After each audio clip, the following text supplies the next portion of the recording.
Life as a man is exceptionally difficult. I say the most beautiful and the most terrifying thing about being a man is you're born without value. Society doesn't care about you. You're only going to be cared about based on how useful you are. You have the chance to build yourself up and become a superhero if you're prepared to do the hard work and be indefatigable enough to never quit. But if you're going to stand around and wait for a handout, nobody's going to ever respect you. I think that a lot of people have forgotten about how difficult and how competitive it is as a man. We're always in constant competition with each other. And it's your duty as a man to stand up and say, I want to be as important and strong and good-hearted and God-fearing as possible. And I need to work hard to achieve those things. If you look at the true warriors of humanity, you look at the true empire builders, you look at the true titans who are constructing a better world, they're less about pleasure seeking because they understand that if you want to have a great life, a soaring life, look at what most people do and do the opposite. Growth comes through discomfort. You look at a great athlete, it's the way they show up in the championship game is simply how they showed up in the lonely light of the early hours at practice. To have the results only 5% of the population have, you've got to be willing to do the things that only 5% of the population are willing to do. I was a 4-time kickboxing world champion. For 12 years, I trained 5 hours a day, 6 days a week. And I was motivated to train probably about 25% of the time. The rest of the time I went because I am disciplined. You don't feel like going through that on a Wednesday morning when you wake up, and you have to do it because you're disciplined. You're either a disciplined individual or you are not a disciplined. There's a difference between want and want. And I say this all the time. People say to me, I want to be rich. And I say, okay, well, I want to be able to ice skate. But I don't want to be able to ice skate enough to go learn how to ice skate. I can't be bothered. I mean, surely if I could click my fingers and be a figure skater, I'd click my fingers. Who wouldn't? But I don't want to actually go train. I don't want it enough. And this is the exact point with money. Everyone wants money put on their lap. If you truly wanted money, you wouldn't be able to sleep until you fucking had it. The masters make the hardest things in the world look easiest. And in the moments where you push yourself, those moments tend to lead to success. But you've got to stop rationalizing, stop making excuses, stop telling yourself little watered down assessments of where you're really at. Tell yourself the truth. And the truth shall set you free. And the truth that I had to come to grips with, that I wasn't in charge of my destiny. The truth was that I wasn't giving all that I had. The truth was that there are some things that I wanted to do, but I didn't have the courage to act on those things. I had to start looking at my life differently. I started going to work earlier. I started being the last one to leave here. I started working harder than anybody else. I am not motivated to do the things I'm supposed to do. I don't wake up full of joy. I have to go to the gym, or that I have to work, or I deal with crap. I don't feel motivated to do them. I'm disciplined. I do them regardless of how I feel. Whether I'm in the mood to do it or I'm not in the mood to do it, it gets done. That's discipline. Discipline's a real thing. Motivation is fleeting. You're never going to be permanently motivated. If you're the kind of person who can only try hard at something he enjoys, then you're going to fail. If you truly want to win, you can't only want to win when you're happy, and you can't only want to win when you're motivated. You're competing against men like me who will perform even when it's raining, not only when the sun is shining. And if you're going to be the kind of person who can only do it in one of those scenarios, you are going to lose. You must be prepared to perform all of the time. I have a lot of people who message me and say, I struggle with motivation. My answer is simple. Then stay a loser. If you can't find the motivation to not be a loser, then I strongly recommend you just stay a loser, stay in your lane, and stay out of my way. I have no time for people who cannot find the motivation to fix themselves and fix their own lives.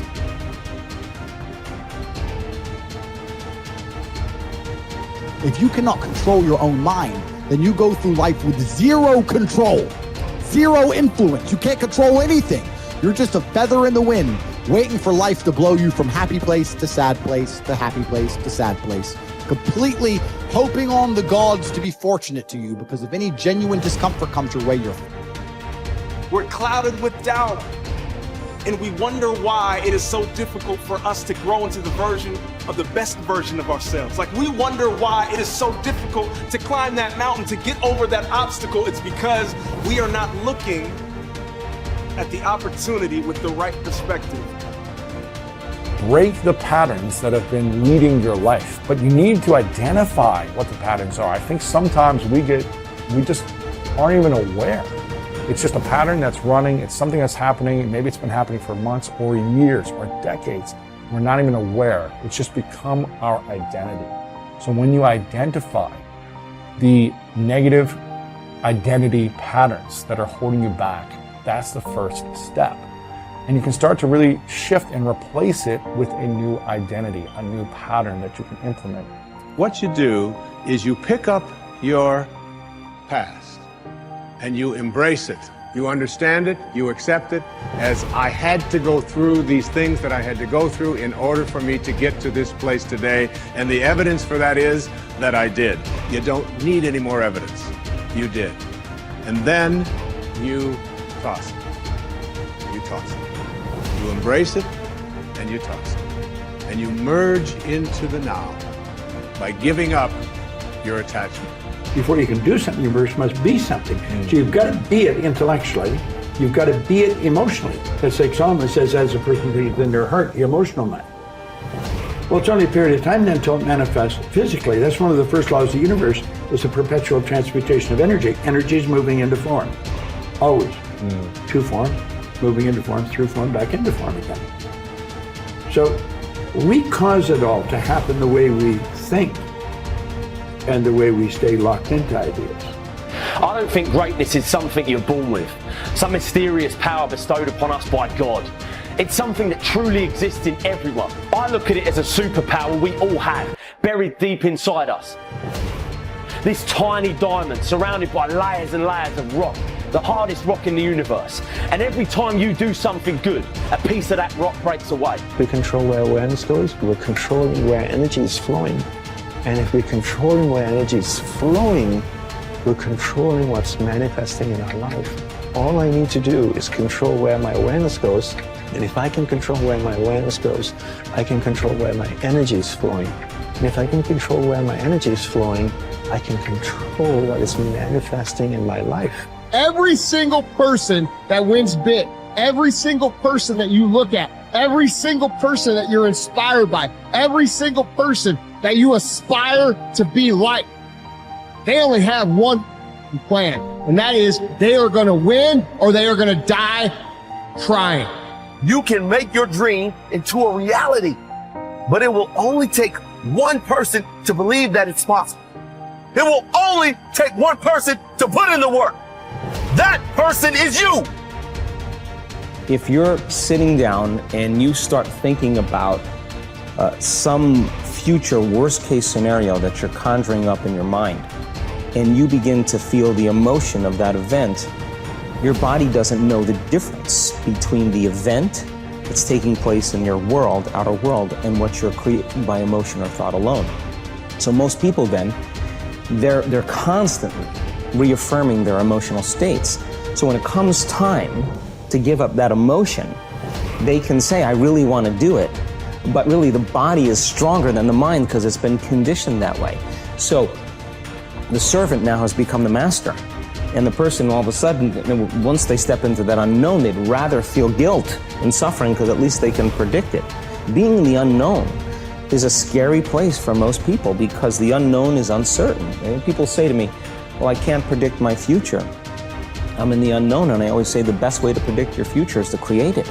Not from the known, but from the unknown. What thoughts do you want to fire and wire in your brain? What behaviors do you want to demonstrate in one day?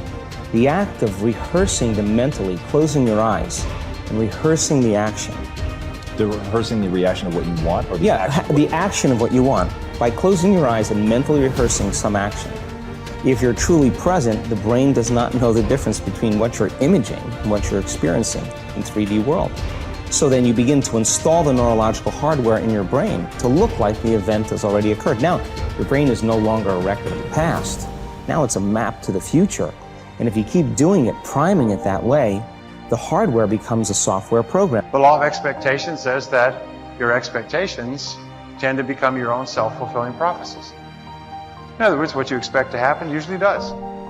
And if your expectations are based on false information, so you have false expectations, that's what will happen anyway.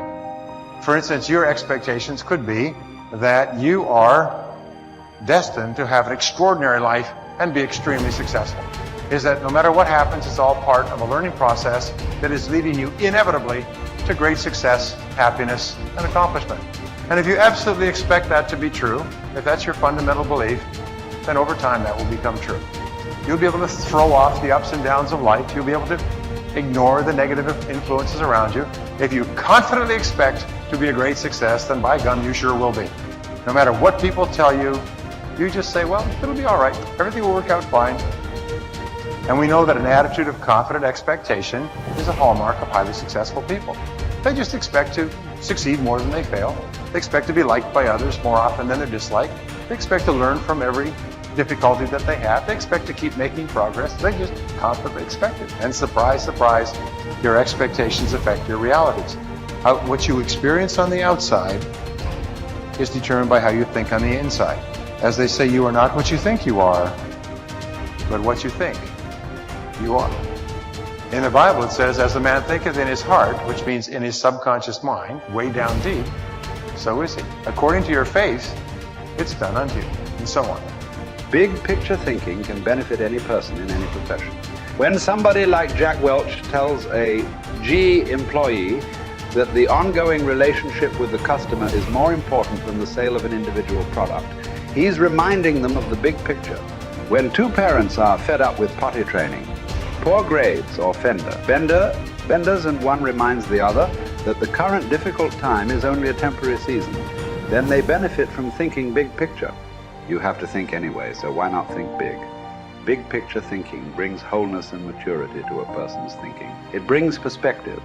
It's like making the frame of a picture bigger in the process, expanding not only what you can see, but what you are able to do. Big picture thinkers are never satisfied with what they already know.